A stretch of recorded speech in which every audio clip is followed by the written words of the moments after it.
Hello मित्रांनो, आपण पाहता की सामायिक खातेदार यांना 100 रुपयाच्या स्टॅम्पवर ॲफिडेविट करून पाहिजे होतं, तरी आपण कसा नमुना आहे तो आपण पाहू शकतो. प्रतिज्ञालेख आपल्याला ॲफिडेविट करायचा आहे, म्हणजे ज्या सामायिक खातेदार आहेत त्यांना आपल्या संमती कशी द्यायची आहे की जो आपला सामायिक खातेदार आहे दोघांपैकी एकाच्या खात्यावर कसे आपण पैसे ट्रान्सफर करू शकतो. त्यासाठी कृषी विभागाने एक नमुना काढला आहे.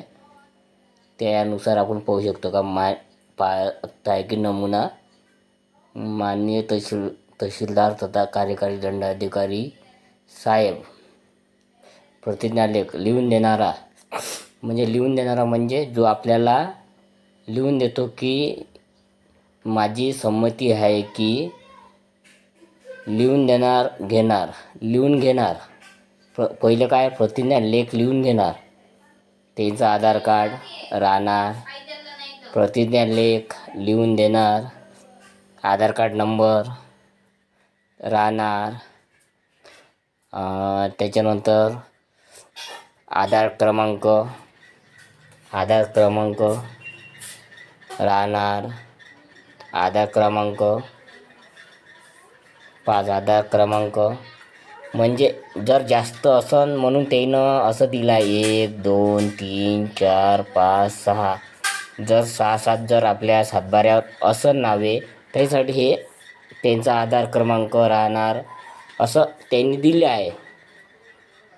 मग आम्ही खालीलप्रमाणे सह्या करणार. संमतीपत्र लिहून देतो की आम्ही प्रत्ययावरील रहिवासी आहे. आमचे सामायिक मालकीची व ताब्यातील शेती मोजे म्हणजे जिथं आपली शेती आहे तिथचा तालुका, जिल्हा, गट क्रमांक, इथं तुमचा सर्वे नंबर, गट क्रमांक म्हणजे तुमच्या सातबारा जो सर्वे नंबर आहे तो टाका लागेल.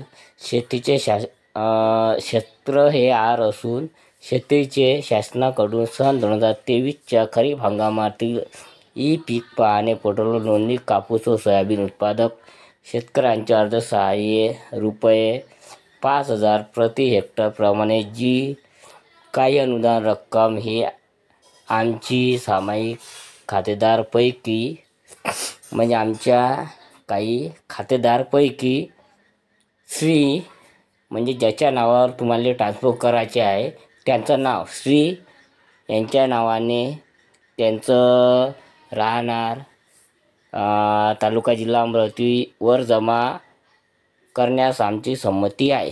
भविष्यात कोणतीही हरकत अथवा तक्रार राहणार नाही. म्हणजे समोर चालूनही तुम्हाला कोणतीच तक्रार राहणार नाही. दिनांक गडाकाचं लिहून घेणार म्हणजे ज्याच्या नावावर आपण ट्रान्सफर करतो लिहून देणार म्हणजे ज्यांनी संमती दिली आहे ते लोक इथं सह्या करणार आहे. म्हणजे 1 असेल तर 1, 2 असेल 2, 3 असेल 3, 4 असेल 4, 5, बस एवढं तुम्हाला स्टॅम्पवर 100 रुपयाच्या लिहून द्यावे लागणार. लवकरात लवकर कृषी साहेबकडे तुम्ही 100 रुपयाचा स्टॅम्प जमा करून द्यावा. ई पीक पाहणीसाठी जास्त दिवस राहिले नाही, तरीही सर्वांनी ई पीक पाहणी करून घ्यावी. जय हिंद, जय महाराष्ट्र.